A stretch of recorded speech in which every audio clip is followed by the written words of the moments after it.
Subscribe करें और bell दबाएं ताकि कोई खबर रह न जाए।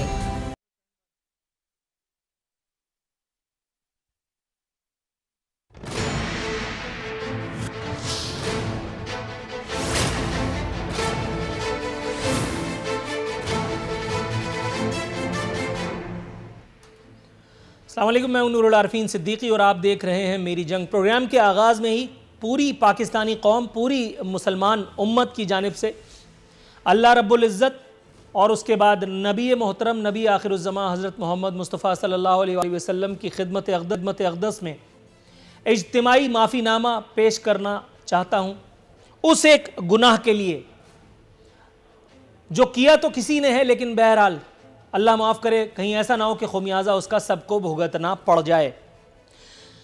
सिंध टेक्स्ट बुक बोर्ड की ये किताब जो आप अपनी टेलीविज़न स्क्रीन पर इस वक्त देख रहे हैं, नवीं जमात की अंग्रेज़ी की किताब, रिवाइज्ड एडिशन, नया एडिशन जो छपा है और पुराना एडिशन जो इस वक्त मेरे हाथ में है, ये दोनों मेरे पास मौजूद हैं।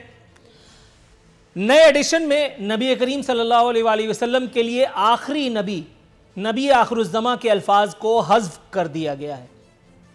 ये मज़मूम हरकत सिंध टेक्स्ट बुक बोर्ड जामशोरों की ज़ेर निगरानी हुई है। उलमाए कराम ने इस तहरीफ को एक साजिश, एक सोचा समझा मंसूबा करार देते हुए सिंध टेक्स्ट बुक बोर्ड के खिलाफ अदालत जाने का ऐलान किया है, जबकि वज़ीर तालीम सिंध मोहतरम जनाब सईद गनी साहब ने इस पर रिवायती फुसफुसा तर्ज अमल देते हुए फरमाया है कि इंक्वायरी होगी। जैसे इससे पहले जितने मामलात की इंक्वायरी सिंध हुकूमत ने, वफाकी हुकूमत ने या पाकिस्तान में जो इंक्वायरियां कराता है जिसके खिलाफ, उसका कोई नतीजा बरामद हो ही गया, जो इस एक मामले का कुछ ना कुछ हो जाएगा। सईद गनी साहब ने एक बहुत बड़ा काम अलबत्ता करते हुए मार्केट से ये कुतुब उठवाने का ऑर्डर ज़रूर दे दिया है, लेकिन वो ये बताना भूल गए कि इस एक अमल से, इस किताब के छप जाने, मार्केट में पब्लिश हो जाने और फिर मार्केट हो जाने की जिम्मेदारी किस पर है? इससे करोड़ों मुसलमानों की जो दिल आज़ारी हुई है उसका जिम्मेदारी कौन लेगा? कौन है जो इसे गुनाह का बिल वास्ता या बिला वास्ता जिम्मेदार है? सईद गनी साहब को मगर वक्त भी कहाँ है, मसरूफ़ आदमी हैं। फरमा रहे हैं कि पीटीआई दूसरी मुत्तहदा है, ये भी बता रहे हैं पुल बंद नहीं कर रहे, निगरानी अलबत्ता सख्त कर देंगे। कोरोना से मेरी बात हुई, वो कह रहा था सईद गनी क्या बहुत बड़े भी आ जाएं तो भी रोक नहीं पाएंगे, क्योंकि मैं भुट्टो वालों का रिश्तेदार ही नहीं हूं। कोरोना ने तो आना है और इसी एक वक्त में आना है, एक सर्टेन पीरियड ऑफ टाइम तक कोरोना नहीं आया, लेकिन अब कोरोना आ चुका है। सईद गनी साहब ने अलबत्ता ऑल पाकिस्तान प्राइवेट या ऑल सिंध प्राइवेट या what ever private schools management के लिए या एसोसिएशन के लिए एक माली दिलबस्तगी का सामान ज़रूर कर दिया है, स्कूल्स खोल दिए हैं। अब बच्चे जाने और कोरोना जाने सानू की। दूसरा मौजू जिस पर हम बात करेंगे वो ये कि नए पाकिस्तान में भी पुरानी हरकत और सकनात का सिलसिला जारी है। बिजली एक मरतबा फिर महंगी कर दी गई है, लेकिन आपको ये बताता चलूँ कि है ये रियासत मदीना, और चूंकि पिछला वाला चोर और उससे पिछला वाला डाकू था, इसलिए यह इजाफा एन जस्टिफाइड है। कमर्शियल गैस और एलपीजी नरखों में भी इजाफा कर दिया गया है। यूटिलिटी स्टोर्स पर जहां से एक आम आदमी को राशन कम से कम मुयस्सर आ जाया करता था, अब पता नहीं एक आम आदमी यूटिलिटी स्टोर्स से अपना खाली हाथ लेकर के घर वालों को कैसे फेस करेगा। दूसरी खबर इसी के हवाले से यह है कि स्टील मिल्स मुलाजमीन को फारिग करने का मंसूबा भी मंजूर कर लिया गया है। खतीर रकम उसके हवाले से जो है वो मंजूर कर ली गई है, लेकिन रकम चाहे जितनी भी हो, वो तमाम वादे और वईद स्टील मिल्स की बहाली के वो जो मंसूबे प्रोफेसर डॉक्टर इज़्ज़त माब असद उमर साहब की जेब में हुआ करते थे कि एन उस वक्त के जब वो अपोजिशन में थे, धड़म तख्ता हुए। अगली स्टोरी जिस पर बात करना मकसूद है वो ये कि नून लीग, हमारी प्यारी नून लीग दिल के छाले फोड़ने पर उतर आई है। नवाज शरीफ साहब को इंसाफ मिलने की तवक्को नहीं, ये कहना है नून लीग का, उस नून लीग का जिसने एक नहीं, दो नहीं, 3 मरतबा वजारत उज़्मा भुगताई। खैर से भारी भरकम काबीना और हैवी मैंडेट लेकर के उसी चोरी छुपे की मुलाकातों से 3 अदवार भुगताए, और आज वो हमें ये बता रहे हैं कि इस एक पाकिस्तान में इंसाफ नाम की कोई चिड़िया नहीं, और साबिक वजीर आजम 3 मरतबा के, उसको इंसाफ नहीं मिलने का। तो अब एक आम आदमी अपनी खैर मनाए। लोहे के चने जो पिछली मरतबा असम्बली से गायब हो गए थे, और गायब होकर के उन्होंने ज़ाहिर है कि क्या किया था ये मैं अपने प्रोग्राम में बता चुका हूँ। एक मरतबा फिर मंजर आम पे आए, अपनी क़यादत का हक़ अदा किया, और उन्होंने कहा है कि सियासतदान जूते खाने के लिए पैदा नहीं होता। साद रफ़ीक साहब, सियासतदान अगर हरकतें वैसी करे कि उसकी नसीब में वो वाले जूते जिसका आप जिक्र कर रहे हैं लिख दिया गया हो, तो मैं और आप भी भला क्या कर सकते हैं। अपने मेहमानों से आपका तारुफ़ कराता हूँ। मेरे साथ स्टूडियोज़ में मौजूद हैं मोहतरम जनाब अकरम चीमा साहब, ताल्लुक़ है पाकिस्तान तहरीक इंसाफ से। मोहतरम कैसर अहमद शेख साहब, ताल्लुक़ है पाकिस्तान मुस्लिम लीग नवाज से। और पाकिस्तान पीपल्स पार्टी से किसी रहनुमा से राब्ते की इस वक्त कोशिशें, बल्कि भरपूर कोशिशें जिसको कहते हैं, जारी हैं। 2 मेहमान दाग़े मुफारकत दे चुके हैं, लेकिन खैर अभी अल्लाह की सरजमीन बहुत बड़ी है, कोई ना कोई तो मिल ही जाएगा। जी अकरम चीमा साहब, सर मैं पहले आपकी तरफ आता हूँ, इससे पहले कि पाकिस्तान पीपल्स पार्टी का वर्जन हम इस पर लें, जब तक वो उनके मेहमान हमें मिलते हैं। सर इस मौजू पर अगर इजहार ख्याल किया जाए, ये जो कहा गया है उलमा किराम की जानिब से कि कादियानी लॉबी को परवान नहीं चढ़ने देंगे, सर कादियानी हो या कोई और, जिसने परवान चढ़ना है इसे एक मुमलिकत खुदादाद में, उसने तो चढ़ना है। उसका हाथ पैर, उसका पूरा वजूद कौन रोक लेगा? यहाँ तो सब फ्री फॉर ऑल इस वक्त लग रहा है। ये उस एक सरजमीन के बारे में बात हो रही है, वहाँ की किताब के बारे में बात हो रही है जिसके पासपोर्ट पर लिखा है इस्लामी जमहूरिया पाकिस्तान, और वहाँ नबी आखिरुज़्ज़मा के नाम के सामने से एक पूरी लाइन जिसको मैं पढ़ के बता सकता हूँ, जो पिछले एडिशन में थी, our holy prophet Muhammad peace be upon him is the last of the prophets. ये किताब में मौजूद थी। नई किताब इस एक पूरे सेंटेंस से आ रही है, क्या फरमाएंगे? पाकिस्तान तहरीक इंसाफ की हुकूमत, अल्हम्दुलिल्लाह आपने देखा है ख़ुद कि जो हमारे असम्बली के अंदर पहली दफ़ा हमने ये बिल पास किया है कि नबी आखिरुज़्ज़मान हज़रत मोहम्मद सल्लल्लाहु अलैहि वसल्लम ख़ातमुन नबिय्यीन के लिए जब भी उनका नाम पढ़ना या लेना हो तो ख़ातमुन नबिय्यीन कहना लाजमी है। ये असम्बली के फ्लोर के ऊपर ये बिल पेश हुआ और इसको भारी अक्सरियत से असम्बली ने अप्रूव करवाया। आज से पहले ये किसी हुकूमत ने ये काम नहीं किया। ठीक है, देखिए सिंध टेक्स्ट बुक बोर्ड का मसला क्या है। सिंध टेक्स्ट बुक बोर्ड जो है वो नाअहलों का टोला उधर भर्ती हुआ है, अकरबा परवरी की इंतहा है, इंतहाई नाअहल किस्म के लोगों की जन्नत बना हुआ है, जिनको ना कोई तालीम से गर्ज है। सारी जितनी भी सिंध टेक्स्ट बुक बोर्ड की जितनी भी भर्तियां हैं, आप उनको रिकॉर्ड उठा के देख लें कि वहाँ पर ऐसे ऐसे लोग भी विराजमान हैं बड़ी बड़ी पोस्टों के ऊपर, जिनका तालीम से दूर दूर का वास्ता नहीं है, और वो बच्चों के पढ़ने के लिए किताबें छाप के मार्केट कर रहे हैं। देखिए अब ये कौमी ख़जाने का भी कितना बड़ा नुकसान है कि एक बुक आप 9th क्लास की छाप के भारी तादाद के अंदर उसको मार्केट में फेंका, और वहाँ से खजाना ये विद ऑल ड्यू रिस्पेक्ट इधर उधर, लेकिन ये हमारे ईमान के साथ, हमारे मामलात के साथ, हमारे दीन धर्म के साथ जो कुछ हुआ है, खजाना तो और बहुत सारी जगहों पे भी बर्बाद हो रहा है, उसकी किसी को परवाह नहीं है। मैं उसी साइड पे आ रहा हूँ, देखिए ये वो गलतियां हैं जिसको बारीक बीनी से देखने की ज़रूरत होती है, और ऐसी चीज़ों के ऊपर अगर वहाँ पर कतई नज़र हो रहा है तो इसका मतलब है कि वहाँ पर बैठ के वो जो क्लर्क है वो छापा खाना चला रहे हैं, कोई जिम्मेदार नहीं है, कोई उधर बड़ा अफसर नहीं है इस काबिल कि जो इतनी जिसारत करता हो कि ये जो किताब हम बच्चों के पढ़ने के लिए छाप कर भेज रहे हैं, उसके अंदर इतनी बड़ी संगीन गलती जो कि मैं समझता हूँ कि नाकाबिले माफ़ी गलती है। इसके ऊपर किसी किस्म का एक्सक्यूज़ और किसी किस्म की ये नाम नहाद जो तहकीकात का ऐलान किया गया है, मैं समझता हूँ ये बिल्कुल सरासर नाकाफ़ी है, क्योंकि इससे पहले सिंध गवर्नमेंट के ज़ेरे साया होने वाली किसी भी तहकीकाती रिपोर्ट ना तो पब्लिश होती है और ना ही उसकी जज़ा और सज़ा का कोई फ़ैसला होता है। मैं समझता हूँ कि फ़ौरी तौर पे जो ज़िम्मेदार है उनको सैक किया जाए, नौकरियों से बरतरफ किया जाए और उनको गिरफ़्तार किया जाए, और गिरफ़्तार करने के बाद उसकी तहकीकात होनी चाहिए। फिर जाके मैं समझता हूँ कि हमें समझ आएगी कि इतने अहम इशू के ऊपर हमारे, देखें ये हमारे मज़हब का मसला है, जाहिर है ये हमारी बुनियाद का मसला है, ये हमारी बुनियाद का मसला है। अगर इसके ऊपर अगर इतनी संगीन गलती होती है और वो भी ऐसी किताब में जिसको बच्चों ने पढ़ना है और उसके बाद उन्होंने पेपर्स देने, तो मैं समझता हूँ कि इससे ज़्यादा संगीन जुर्म तो हो ही नहीं सकता, कोई हो ही नहीं सकता। कैसर अहमद शेख साहब हमारे साथ मौजूद हैं। कैसर अहमद शेख साहब, सर आपकी तरफ आते हुए मैं इस एक मज़मूम हरकत पर आपका व्यू पॉइंट, आपका वर्जन लेना चाहता हूँ। सर कुछ अल्फाज हैं आपके पास, चंद आंसू हैं आपके पास इस एक मामले पर बहाने के लिए? देखिए, ये तो नूरुल अरफीन, ये तो हमारे ईमान का हिस्सा है, ईमान। और हमने असम्बली में यूनानी मसले को, ये नहीं कि ये लेके आए और भारी अक्सरियत से नहीं, तमाम असम्बली ने इसको 100% अक्सरियत के साथ, फुल मेजॉरिटी के साथ इसको पास किया है कि जब भी हजूर पाक का नाम लिया जाएगा, आखिरी ज़मान, नबी आखिरी ज़मान, और जो है ये लाजमी तौर पे उसमें आएगा। और ये इतनी बड़ी गलती जो ख़त्मुन नबीयीन के बारे में लाजमी नाम होना था, ये की है सिंध टेक्स्ट बोर्ड ने, जो कोई मामूली गलती नहीं है।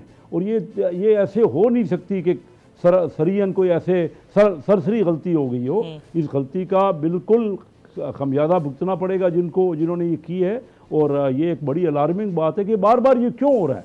ये कोई पहली बार नहीं है। ये देखिए, PTI की हुकूमत में पिछले दिनों जब हज के जाने के लिए फॉर्म फिलअप किए गए, तो उसमें भी ये चीज़ आ गई कि उसमें इसको अदब कर दिया गया। बहरहाल अब तो क्योंकि ये यूनानिमस रेजुलेशन है, हमने किया है कि जब भी हजूर पाक का नाम आएगा, खातमुल नबीयीन का लफ्ज़ उसमें लाजमी तौर पे होगा। और ये गलती इतनी बड़ी, इसमें मैं क्या कह सकता हूँ, इससे ज़्यादा तो कोई और अल्फाज नहीं हो सकते। जितनी भी मजम्मत की जाए उसकी कम है। और ये इसका लाजमी तौर पे उन लोगों को जिन्होंने ये किया है उनके ख़िलाफ़ एक्शन होना चाहिए।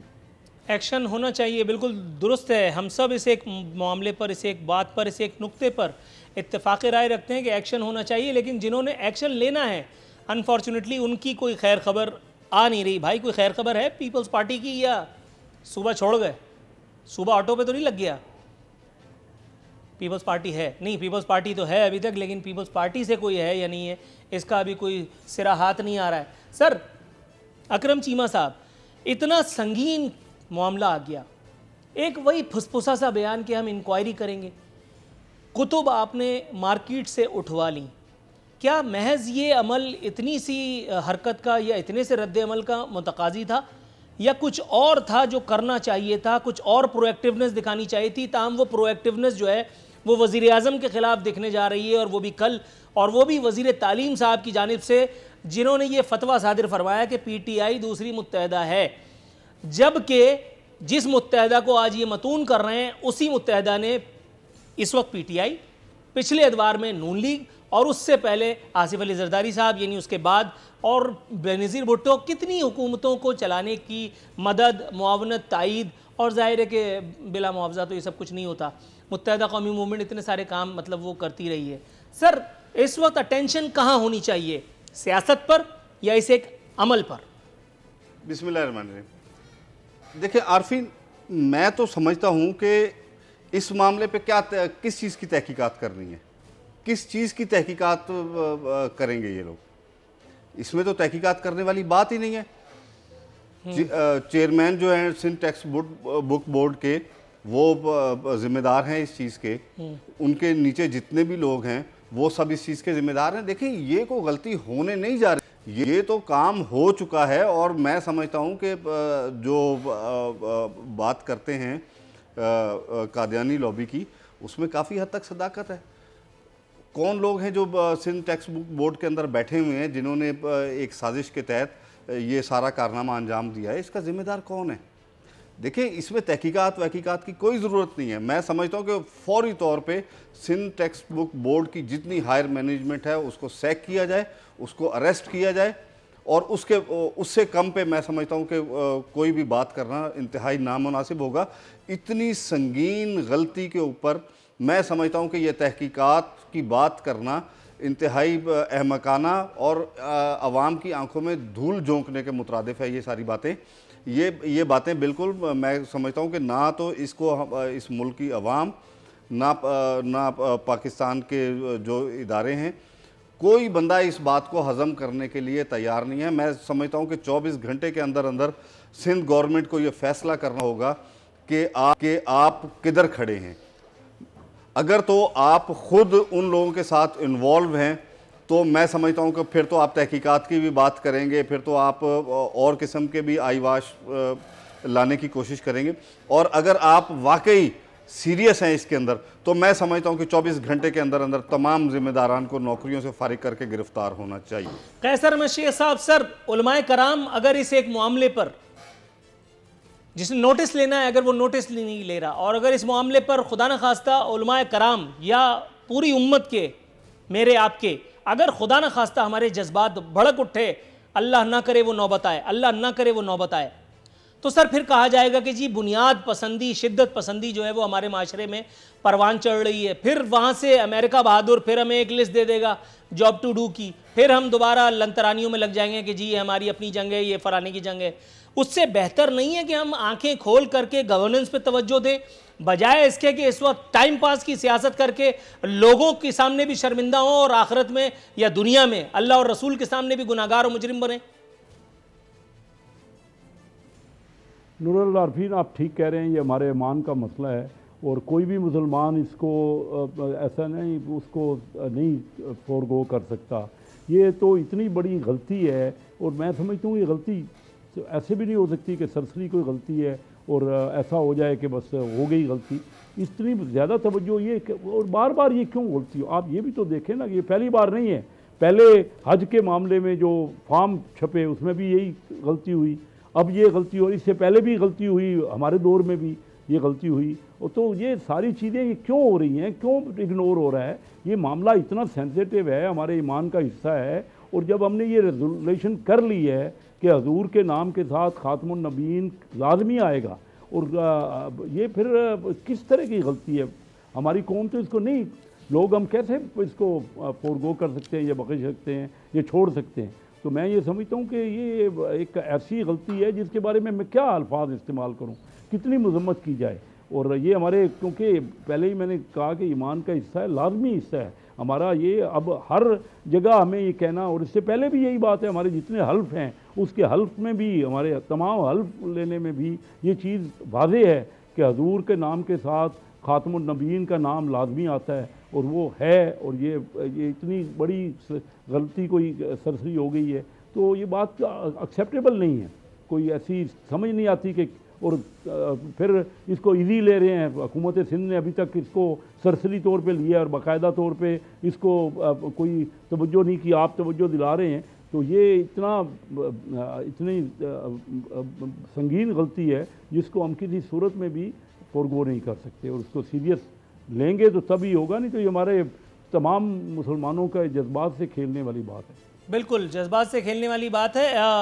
लेकिन आप पीपल्स पार्टी या सिंध हुकूमत की जिसको कहते हैं प्रोएक्टिव, ज़रा जायज़ा लीजिए। ये किताब मेरे हाथ में, ये है वो किताब जिसको बैन करना चाहिए था, उसके बाद पता नहीं क्या कुछ करना चाहिए था, नहीं हुआ। ये किताब खोलते ही आपको यहाँ अंदर के ये जो सफ़ा है, इस एक सफ़े पर कोरोना से बचाव की एहतियाती तदाबीर बताई गई हैं। इसमें 1 2 3 4 5 6 तस्वीरें, 6 कार्टून छाप करके, और आपको बताया गया है कि अगर आपको कोरोना है तो इजराइल अलैहिस्सलाम बिल्कुल आपके दरवाजे पे खड़े हैं। अगर आपको नज़ला खांसी आया तो वो आपको बिल्कुल, जिसको कहते हैं अल्लाह माफ़ करे, गर्दन से पकड़ करके डायरेक्ट जहन्नम में ले जाएंगे। और अगर आपने कोरोना से बच गए तो फिर बहुत सारे मामलात आपके जो है वो हल हो जाएंगे। जिस तरह विद ऑल ड्यू रिस्पेक्ट कहना पड़ता है कि पाकिस्तान तहरीक इंसाफ की इस हुकूमत में तमाम मसाइल का हल नवाज शरीफ की गिरफ्तारी है, उसी तरह से यहाँ ऐसा लगता है इस एक सूबे में कि अगर आपने कोरोना वायरस पर काबू पा लिया तो आप कुत्ते के कांटे की वैक्सीन भी लोगों को देने में कामयाब हो जाएंगे, आप लोगों को पीने का साफ पानी देने के काम हो जाएंगे। सिंध हुकूमत की अगर फ़ालियत की बात की जाए, सिंध हुकूमत चाहे तो अपना वर्जन देने के लिए, मेरे प्रोग्राम इस वक्त हम कर रहे हैं, हमसे रब्ता कर सकती है। हम रब्ता कर रहे हैं तो हमें कोई रब्ता नहीं कर पा रहा, या हमारा फ़ोन उठाने की जहमत किसी को नहीं हो रही, बहरहाल कोई मसरूफियत आड़े आ रही होगी। लेकिन सिंध हुकूमत की फ़ालियत की अगर हम बात करें तो हुकूमती ज़ोमा और हुकूमती वज़रा का काम ये रह गया है कि अब नित नई ज़बरदस्त, इसमें कोई दो राय नहीं, इसमें तारीफ़ बनती है कि ज़बरदस्त आलीशान वसी वरीज़ और कुशादा सड़कों का इफ्तिताह और उसकी तस्वीर, नादिर व नायाब तस्वीर ट्विटर अकाउंट्स पर जो है वो शेयर की जाती हैं और उसके नीचे किसी इलाके का नाम होता है, किसी इंटीरियर के।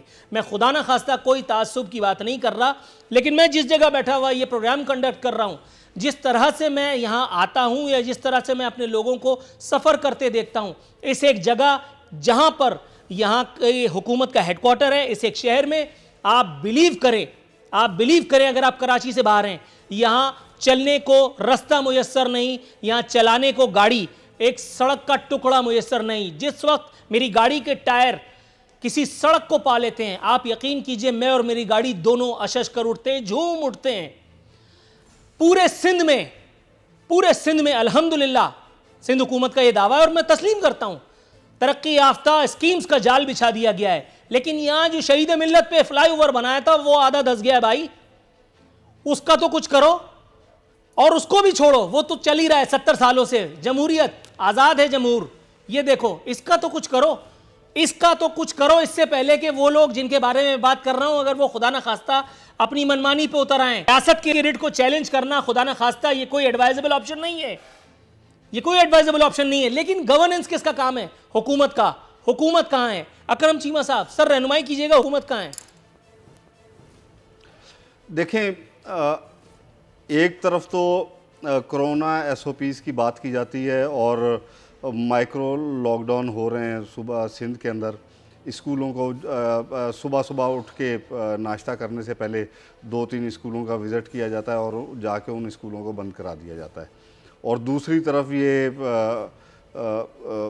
जो हमारे मिनिस्टर साहब हैं, और मैं समझता हूँ कि ये जितना बड़ा इंसिडेंट है, मैं इसको इंसिडेंट कहूँगा, ये कोई मामूली बात नहीं है। इस इंसिडेंट के ऊपर सईद गनी साहब को वजारत तालीम से इस्तीफ़ा देना पड़ेगा, इससे कम पे बात नहीं होगी। देखिए, ये कोई छोटी मोटी बात नहीं है कि आपने कहा अच्छा वो किताबें गलत छप गई, चलें ठीक है मार्केट से उठा लें उसको। ओ भाई, कैसे गलत छप गई? क्या ये बाहर से छप के आई हैं? बिल्कुल, ये वहाँ से छप के आई हैं जो आपके सूबाई गवर्नमेंट के ज़ेरे इंतज़ाम महकमा है, और जहाँ पर आपने टोटल सिफारशी भर्ती किए हुए हैं, अनएजुकेटेड लोग भर्ती किए हुए हैं, और उन्होंने ये। और दूसरी बात, देखें, ये कोई किसी अल्फाज का हेर फेर नहीं है, ये डायरेक्ट हमारे मज़हब की बुनियाद के ऊपर हिट है, मैं समझता हूँ। और इसके ऊपर वज़ीर तालीम साहब को इस्तीफ़ा देना चाहिए। वो तो सुबह रैलियां निकालते फिर रहे हैं, मुत्तहदा की रैली को काउंटर करने के लिए, दूसरों की रैली को। भाई अच्छा, आपस की बात है, मुत्तहदा की वो रैली के नसीब में, उसके मुकद्दर में ये होना चाहिए था कि उसको कोई काउंटर करे। 250 आदमी लेकर के अगर मुत्तहदा की पूरी क़यादत रोड पे आ गई, किसका क्या बिगड़ गया? देखिए, मैं समझता हूँ इख्तिसार के साथ, बिल्कुल वन लाइनर, मुझे ब्रेक की कॉल दे दी गई है। मैं समझता हूँ कि ये कोई ऐसी चीज़ नहीं है कि जिसको पीपल्स पार्टी को काउंटर करना चाहिए था। देखिए, असल में बात यह है कि ये भी अब चेक करना चाह रहे हैं कि हमारी पॉपुलैरिटी क्या है, जो कि इस वक्त मैं समझता हूँ कि पूरे सूबा सिंध के अंदर, कराची से लेके कश्मीर तक, पाकिस्तान पीपल्स पार्टी ज़ीरो हो चुकी है। और ज़ीरो, सर आपने जो कहा, मेरे दिल में बस एक ये हसरत ही, तमन्ना ही उमड़ के आ रही है, काश इस वक्त पाकिस्तान पीपल्स पार्टी का कोई रिप्रेजेंटेटिव हमारे साथ होता। आपके इस तासुर की नफ़ी के लिए कोशिश करेंगे अगले हिस्से में प्रोग्राम के इंशाअल्लाह ताला किसी न किसी से बात करके तसल्ली बख्श जवाब इन तमाम सवालों के हासिल करने की कोशिश करें। एक मुख्तसर सा ब्रेक।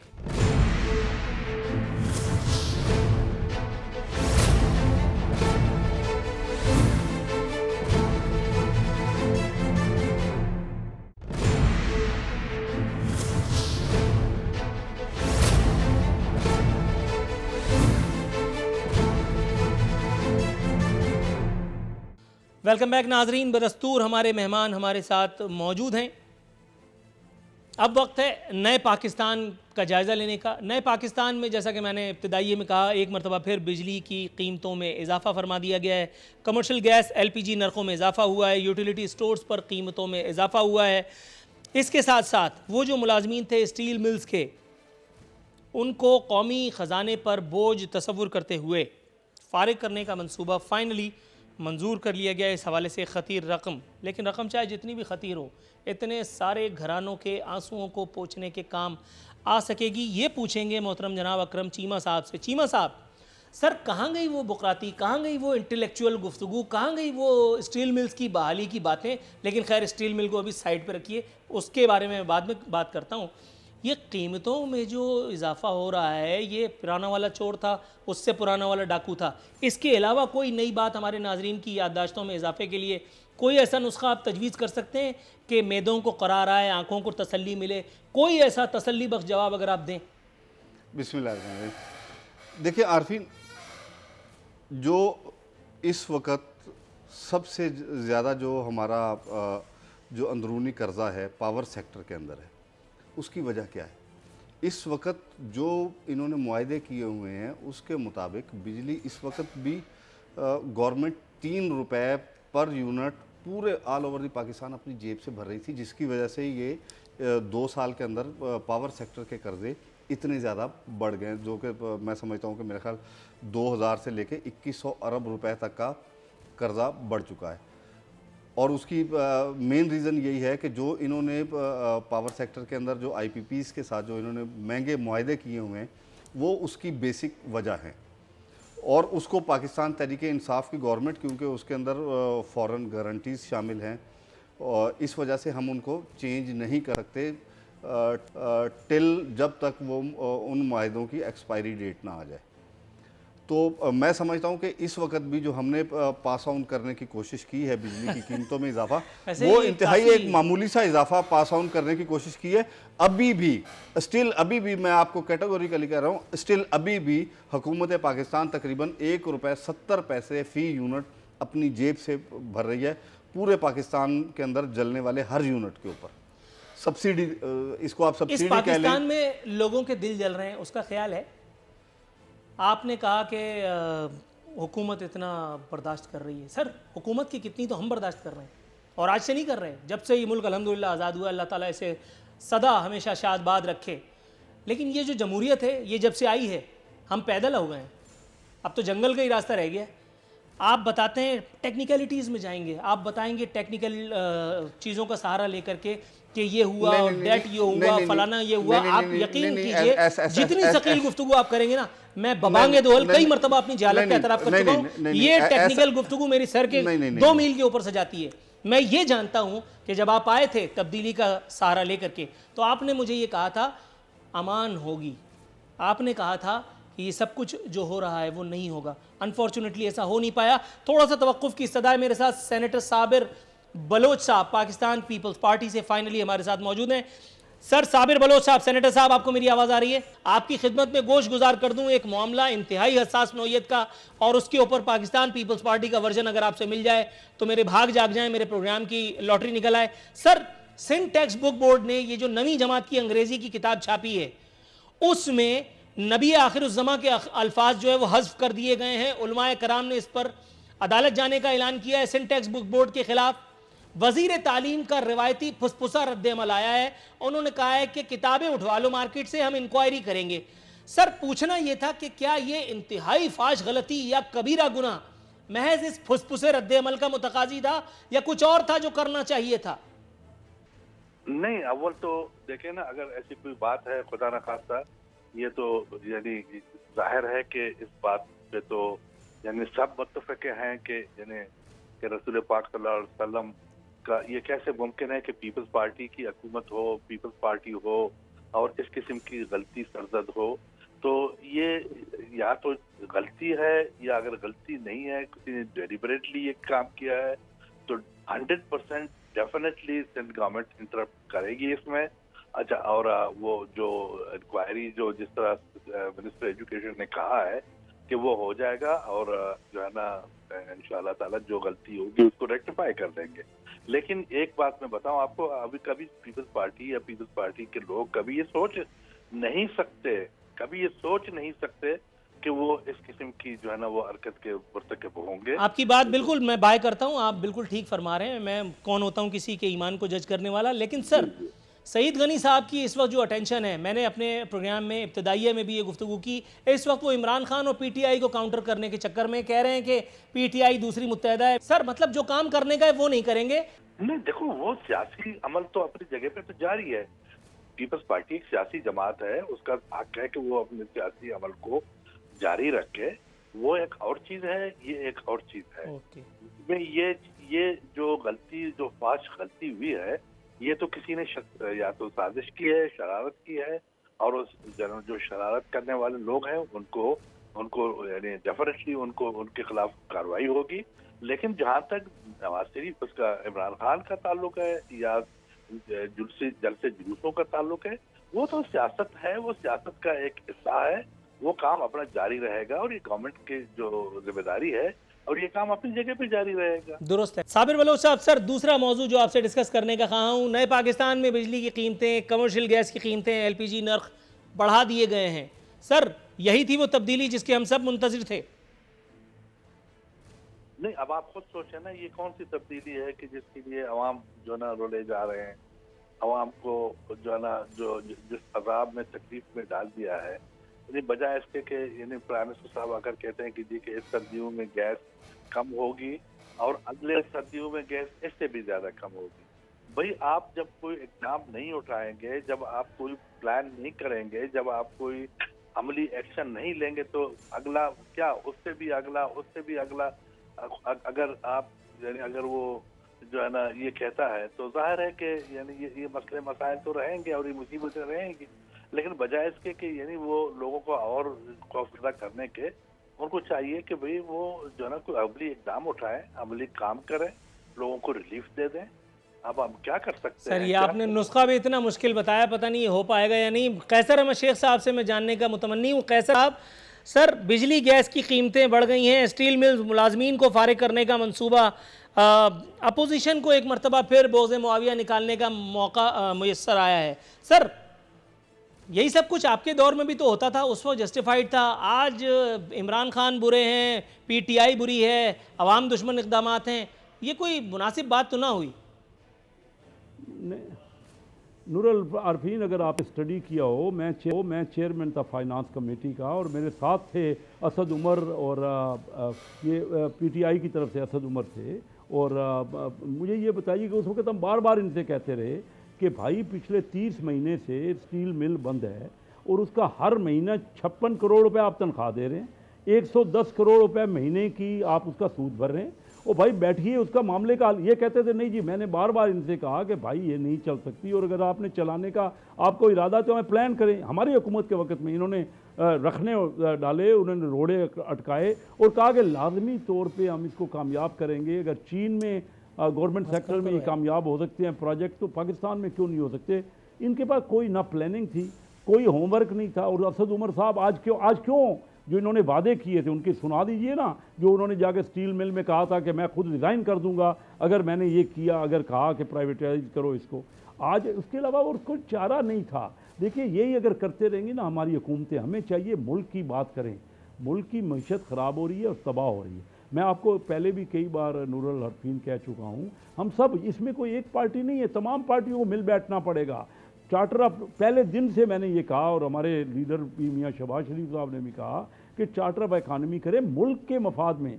अगर देखिए ना 1990 में इंडिया हमसे 4 गुना था इकानमी, आज 30 साल बाद इंडिया 10 गुना हो गया है। बांग्लादेश देख लीजिए, कब उसकी सूरत क्या है, उसकी करेंसी 80-85 रुपए डॉलर है और हम 165 पे हैं। तो बताइए कि उनकी एक्सपोर्ट हमसे ज़्यादा है। हम छोड़ के गए थे 5.8% तरक्की, ये माइनस में चले गए हैं। तो 5% का फ़र्क जो है वो तकरीबन कोई 2200-2300 अरब रुपए है, जो कि लोगों के जेब में हर साल कम जा रहे हैं। इनकी बातें सुनिए, इनसे कहिए ये तरक्की करे, क्योंकि कोई किसी किस्म की इनके पास प्लानिंग नहीं है। और कोई बताए ना मुझे कि ये महंगाई का जो आलम है ये क्या हो गया। हम तो सब चोर थे हमारे वक्त में, तो बार बार, क्योंकि जो बात हम करेंगे ये कहेंगे जी ये पिछली हुकूमतों ने ये तो हर साल रेवेन्यू इकट्ठा होता है ना, हर साल। दुरुस्त है सर, यहाँ तवक्कुफ की इस्तदा है अपने मौजूद मेहमानों से। एक छोटे से कमर्शियल हिदायत की गई है। नाजरीन, एक छोटा सा वक्फा।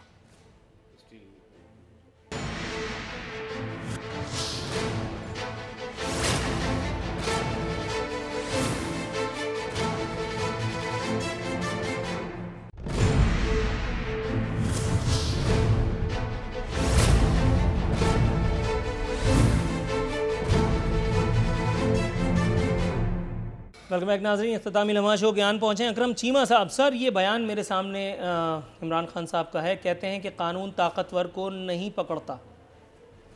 ये बात तो ज़ुबान ज़द आम है, नवते दीवार की तरह से, रोज़ रोशन की तरह से सब ये बात जानते हैं। नून लीग फिर ये टाइम पास क्यों कर रही है कि नवाज़ शरीफ को इंसाफ मिलने की तवक्को नहीं, मतलब मुल्क के साबिक़ वज़ीर आज़म को इंसाफ नहीं मिलेगा, ये क्या लिखा है? ये कैसे हो सकता है? इस मुल्क में ऐसा कभी हो सकता है कि हाई प्रोफाइल लोगों को भी इंसाफ ना मिले? यहाँ तो फ़ौरन मिल जाया करता है। अगर मैं गलत हूँ तो मुझे ज़रा तसीह की दरख्वास्त है।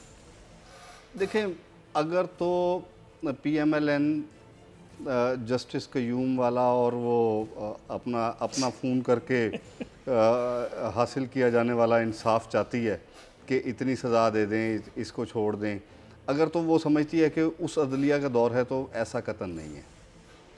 अदलिया आज़ाद है और अदलिया अपने फ़ैसले मेरिट की बुनियाद पे कर रही है, और जिसके तहत ये नाअहल हो चुके हैं, इसमें कोई दो राय नहीं है। 3 दफ़ा वज़ारत उज़्मा भुगताई है। क्यों ये हमेशा से हुकूमत से फारिग हुए, अपनी नाअहलियों की वजह से फारिग हुए। देखिए, मैं एक चीज़ पे और कमेंट करना चाहूँगा। पाकिस्तान स्टील मिल को, जो कि परवेज़ मुशर्रफ के दौर में एक नफ़ा बख्श इदारा था, 8 अरब रुपए उस वक़्त उसके ख़जाने में पड़े थे, जो आजकल के हिसाब से मैं समझता हूँ कि अगर वो गिना जाए तो आजकल के हिसाब से को 20-22 अरब रुपए बनते हैं। उस वक़्त जो डॉलर का रेट था, इतना पैसा स्टील मिल के ख़जाने में पड़ा हुआ था, स्टील मिल के अकाउंट्स के अंदर मौजूद था। इनके दौर में जानबूझ के इस फौलाद साज कारखाने को इस तरीके से, भोंडे तरीके से बंद किया गया कि जिसकी तारीख़ के अंदर मिसाल नहीं है। मैं कहता हूँ ये बहुत बड़ी करप्शन है कि एक चलते हुए कारखाने की बाकायदगी से गैस बंद की गई, जिसकी वजह से ब्लास्ट फर्नेस के अंदर, स्टील मिल की जो ब्लास्ट फर्नेस है उसके अंदर जो भी मौजूद था, आप कह लें कि पिघला हुआ लोहा, वो उसके अंदर जम गया और वो बिल्कुल ज़ीरो हो गई। वो अब रिपेयरेबल ही नहीं है। मैं ख़ुद क्योंकि स्टैंडिंग कमेटी का मेंबर हूँ इंडस्ट्रीज़ एंड प्रोडक्शन का, और मैंने स्टील मिल का विज़िट भी किया है। तमाम पार्टियों के अरकान साथ मौजूद थे और वो ख़ुद फिज़िकली अपनी आंखों से देख कर आएँ। उस ब्लास्ट फर्नेसेस को इस तरीके से बंद किया गया है कि वो आइंदा चल ही ना सकें। अगर कोई भी गवर्नमेंट उसको चलाना चाहे तो कम से कम ब्लास्ट फर्नेस का, जो हमें ब्रीफिंग मिली थी कि स्टील मिल को चलाने के लिए ये नई ब्लास्ट फर्नेस लानी पड़ेगी और उसको लाके चेंज करना पड़ेगा, जो कि तकरीबन 250 से 300 अरब रुपए का ख़र्चा है। सिर्फ उन 2 ब्लास्ट फर्नेसेस को चेंज करने का इस वक्त 200 से 250 अरब रुपए का ख़र्चा है कि वो आप लाएं और उनको चेंज करें और नए सिरे से आप स्टील मिल को चलाएं।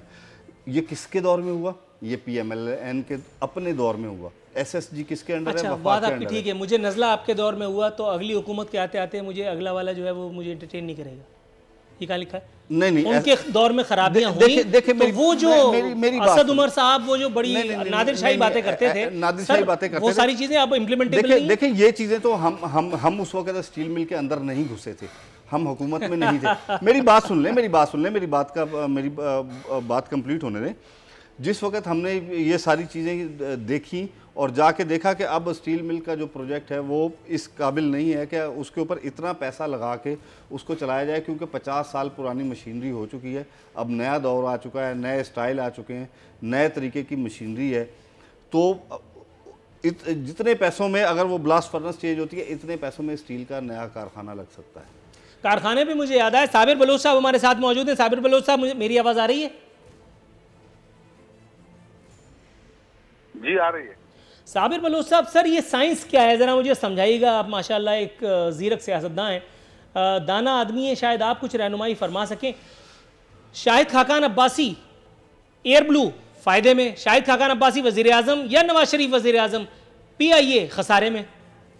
आसिफ अली जरदारी साहब, बताया जाता है, वल्लाह आलम मुझे नहीं पता, please correct me if I am wrong, एक स्टील मिल्स थी जिसका आसिफ अली जरदारी साहब से नाता जोड़ा जाता था, अब्बास स्टील, मुझे नहीं पता ऐसा है या नहीं है, वो फ़ायदे में पाकिस्तान स्टील मिल का भट्टा बैठ गया। सर इसमें कोई राज पिन्हा है जो मेरी समझ में नहीं आ रहा, क्या इसमें फरमाइशी प्रोग्राम है?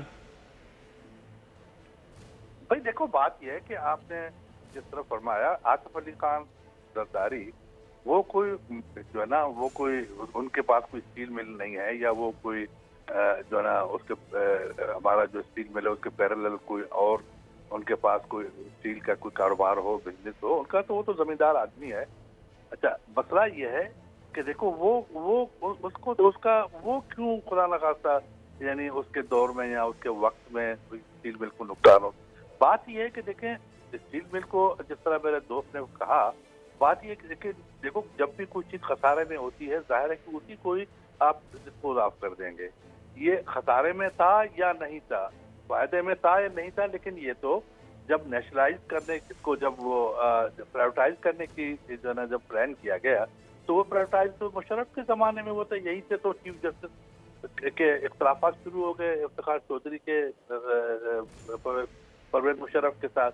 लेकिन बात यह है कि देखिए आप जिस तरह कह रहे हैं कि मैं आपको अर्ज कर लूँ कि पीपल्स पार्टी के दौर में यानी अतुल वसा ये कोशिश की गई कि जितने भी जो है ना वो है जो इंडस्ट्रीज हैं हमारे जो यानी जो हुकूमत के अंडर में है वो किसी न किसी तरीके से उनको चलाया जाए और नफा बख्श किया जाए। लेकिन आपने उस जमाने में देखा कि जो कोर्टों को रवैया हमारे साथ था, जो दूसरे यानी अपोजिशन के जो लोग थे उनके जो रवैये थे, दूसरे अदारे थे उनके जो रवैये थे, लेकिन इसके बावजूद भी मामले इतने बुरे नहीं थे कि जितने आज हैं। इतना यानी लोगों के मसले मसाइल इतने बुरे नहीं थे कि जो आज हैं। हुकूमतें एक पॉलिसी के तहत चलती हैं। गवर्नमेंट जो है ना वो हुकूमत यानी उस वक्त एक हुकूमत एक अच्छी हुकूमत कहलाती है कि वो एक पॉलिसी बनाए और अपने पॉलिसी को इम्प्लीमेंट करने की पोजीशन में हो। पीपल्स पार्टी के दौर में पीपल्स पार्टी ने वो काम किए जो कॉन्स्टिट्यूशनल रिफॉर्म्स किए, जो मुल्क को आके अब एक डिगर पे चलाया, आइन में तरामीम की।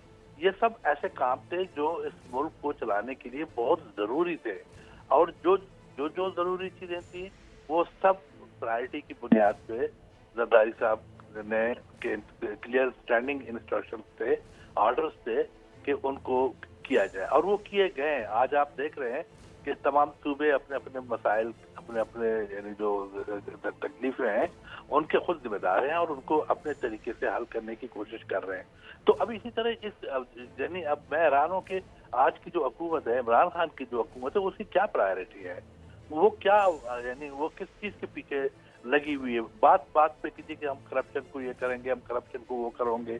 आज वजीर आजम जिस मनसब पे बैठा हुआ है, अब ये यानी वो अपने लोगों को, अपने वज़रा को ये मशवरे दे रहा है कि जी आप लोग बढ़ चढ़ के बोलें, आप लोग अपोजिशन के जो लोग हैं उनके खिलाफ जितना अपना निकाल सकते हैं निकालें उनके। यार देखो ये किसी वजीर आजम का जो ना वो नहीं है, उसका स्टेटस नहीं है कि वो अपने पार्टी के लोगों को, अपने वज़रा को, उनको इस बात पे उकसाए कि जी कि आप अपोजिशन के लोगों को मिलाएं। सर मेरा ख्याल है थोड़ा सा तवक्कुफ अगर आप फरमाएं तो मैं तहरीक इंसाफ से आपकी इस बात की, इस इल्ज़ाम की, इस एक नुक्ते की वजाहत भी तलब फरमाते चलूँ। जी अकरम चीमा साहब, वज़ीर आज़म साहब की प्रायोरिटी पर बात आ निकली है। बिस्मिल्लाहिर्रहमानिर्रहीम। देखिए वज़ीर आज़म साहब की प्रायोरिटी पहले दिन से वाज़ेह है, करप्शन के ऊपर नो कम्प्रोमाइज़। आज तक जो अपोजिशन की 2 साल की सियासत मैंने असम्बली के अंदर बैठ के देखी है, हर कदम के ऊपर एनआरओ मांगते हैं, हर कदम के ऊपर एनआरओ मांगते हैं। आपके सामने अभी जो अपोजिशन वो एनआरओ क्यों मांगेगी जो उसको पहले ही दिया जा चुका? लास्ट अभी जो फेटफ का बिल आया उसके अंदर क्या मुतालबा सामने आया, 38 पॉइंट में से 34 पॉइंट वो सामने ला के रख दिए गए कि जो कि भाई नैब को गैर फाल अदारे में तब्दील कर दिया जाए। ये तो इनकी हेजिटेशन का हाल है। और मैं आपको कैटेगोरिकली कहता हूँ कि इस मुल्क का सबसे बड़ा जो मसला है वो करप्शन है। और करप्शन करने वालों की जब तक इस मुल्क के अंदर अपर लेवल पे पकड़ नहीं होगी, हमारा मुल्क तरक्की नहीं कर सकता। अभी आपने स्टील मिल की बात की, मैंने अभी आपको वाजे किया कि स्टील मिल की फर्नेस को जिस मुजरिमाना तरीके से बंद किया गया, 300 अरब रुपए का, बात आपकी बिल्कुल ठीक है। ये बड़ी रकम बता करके इस वजह से लगा कि वो एक बिल्कुल अलग बात है और कोई चीज प्रूव करना अलग है। उस कारखाने को इस हाल में पहुंचाया गया कि ये ना चल सके और आने वाली हुकूमत इस गर्दाब के अंदर फंसी हुई हो कि आज वो खुद अभी कैसर अहमद शेख साहब ने कहा कि 56 करोड़ रुपए एक महीने के सिर्फ एक इस स्टील मिल के मुलाजमीन को तनख्वाहें दी जाती हैं कौमी ख़जाने से, उस अवाम के टैक्सों के पैसे से, जो उसकी तरक्की के ऊपर खर्च होना है, जो तालीम के ऊपर खर्च होना है पैसा, जो सेहत के ऊपर खर्च होना है पैसा, आज उन सनतों को बीमार करने वाले लोगों को अच्छा, ये बात समझ में कैफरे करदार तक नहीं पहुंचाया जाएगा उस वक्त तक पाकिस्तान तरक्की नहीं कर सकता। बिल्कुल, इस एक नुक्ते को मैं अवाम की खिदमत में पेश करके और बस यहाँ वाइंड अप के, अवाम के पैसों से अगर अवाम ही को, वो अवाम जो स्टील मिल्स में एक आम कारकुन की हैसियत से काम कर रही है, अगर तनख्वाह दी जाए तो 56 करोड़ रुपए भारी हैं।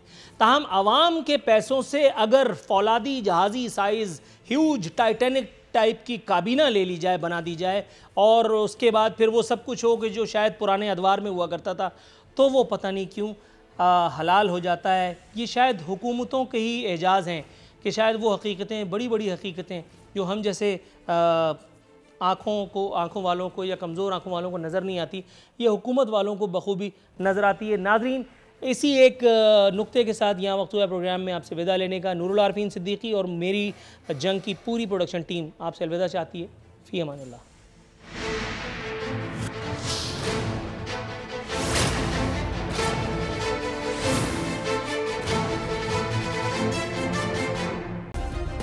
सब्सक्राइब करें और बेल दबाएं ताकि कोई खबर रह न जाए।